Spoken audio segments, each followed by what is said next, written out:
Big changes coming to Virginia following a string of Democratic victories on Tuesday night. Top of mind, redistricting.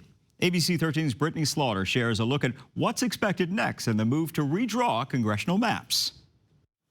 Redistricting occurs every 10 years and last took place in Virginia 5 years ago. Instead of waiting 5 more years, Democrats want it to happen now, but that requires a constitutional amendment.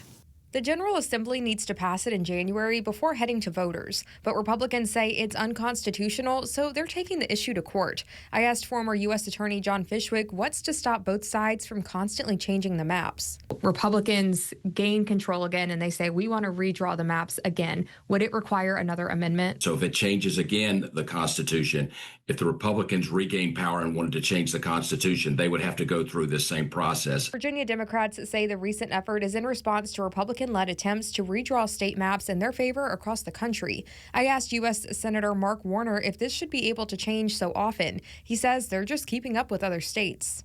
I think what Virginia Democrats did, and I want to give a big shout out again to both the Leader Serval in the Senate and Speaker Scott, they're saying Virginians ought to have a chance to weigh in on this if this is happening all around. Remember, in North Carolina, they did this without any voter approval. Virginia State Senator Mark Peake tells me redistricting at this point will lead to notably less Republican representation in Virginia. It allows them to gerrymander our congressional district, so we are probably going to go from a 6 to 5 split Democrat congressman to 5 Republican congressmen to a 9 to 2 at a minimum Democrat to Republican, and possibly 10 to 1, which would leave Morgan Griffith in the 9th District in deep Southwest Virginia, and maybe eliminate the rest. So how long would this change last? Fishwick says it would revert back to the bipartisan commission in 2030.